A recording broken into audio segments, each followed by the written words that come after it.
Alors, pourquoi pas faire une petite tarte tatin, donc tarte tatin mini. Alors pour ça, il vous faut des pommes. Alors on va prendre les Boskop. Pourquoi les Boskop? Parce qu'ils ont une belle tenue à la cuisson. Du feuilletage. Alors ici j'ai déjà de l'eau qui chauffe et là-bas j'ai 200 g de sucre. On va les démarrer à caramel. Vous allez voir, recette facile à faire et top classe. Ici j'ai mes 200 g de sucre. On va rajouter un petit peu d'eau. On va pas faire un caramel à sec. Donc on va faire chauffer notre eau et notre sucre jusqu'à obtention d'un joli caramel. Et je garde ma casserole d'eau chaude ici pour arrêter la caramélisation.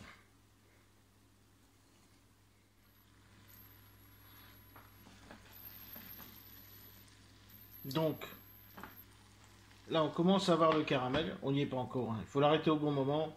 Et j'ai mon eau chaude à côté. Pourquoi de l'eau chaude? Mais pour arrêter la cuisson, il vaut mieux de l'eau chaude, on aura une moins forte réaction qu'une eau froide. Autrement on en met partout.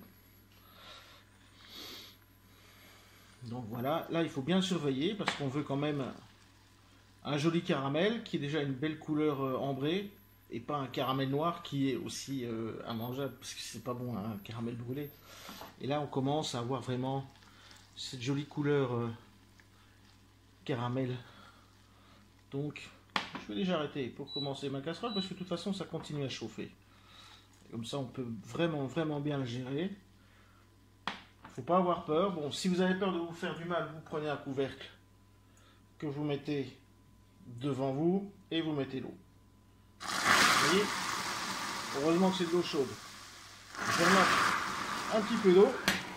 Je mets un couvercle, ce qui va permettre d'avoir un joli caramel bien coulant.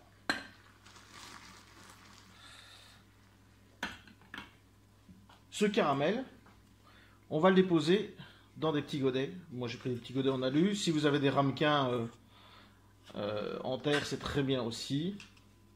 Du moment que votre pomme rentre dedans. Ça c'est le plus important.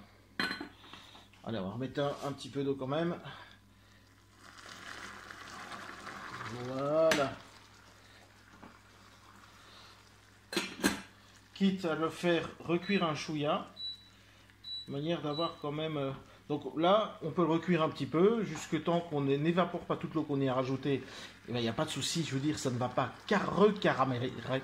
Je vais y arriver, hein. Recaraméliser. Vous essayerez chez vous, pas si facile à redire. Donc voilà, on va un peu faire évaporer l'eau qu'on a mis dedans, pas tout, une bonne partie. Une fois que ça deviendra sirupeux, on va mettre dans nos ramequins et après, on va éplucher nos pommes et enlever le centre. Et puis après, bim au four, 1 heure 185 degrés. Allez, hop, j'éteins. Vous voyez, là, on va pas plus loin. Et on va placer le caramel.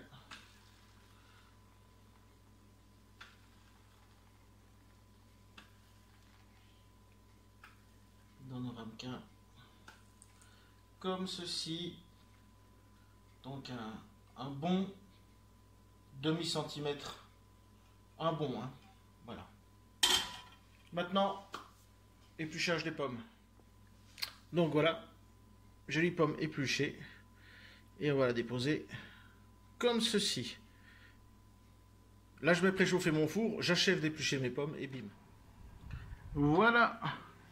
Elles sont prêtes. Et c'est parti, 1 heure de cuisson à 185 degrés.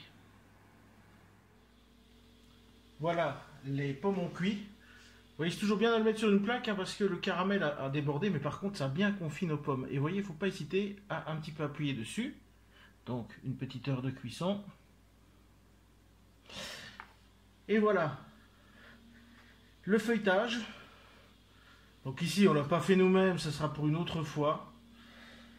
Et en porte-pièce, et on va mettre cette pâte feuilletée dessus. Bien l'appuyer, pas avoir peur. Et même pendant la cuisson, on ira réappuyer. Donc là, on va recuire une petite vingtaine de minutes. Ça, on jette pas. Hein. On va assembler tout ça et on peut le réutiliser pour faire des petites mignardises. On ne jette rien.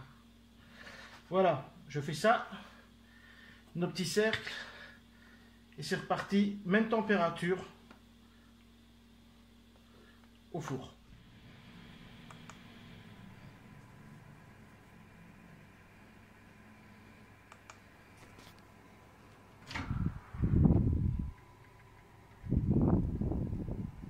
Voilà, reparti. Voilà, 20 minutes de cuisson, sortie du four direct. On prend une petite spatule et on appuie un tantinet sur le feuilletage pour bien serrer la pomme sur le dessous. Voilà. Pour vous, je vous conseille de laisser reposer quelques minutes. Sinon, on prend directement une pomme. C'est pas chaud, je vous le promets. On retourne. On laisse un petit peu. Et on va regarder ce que ça donne. Voici une jolie tarte tatin. Bon, l'avantage, c'est propre, c'est net. Vous pouvez servir ça avec une boule de glace, une petite crème fouettée à la cannelle et c'est nickel. Mais regardez, ne bougez pas.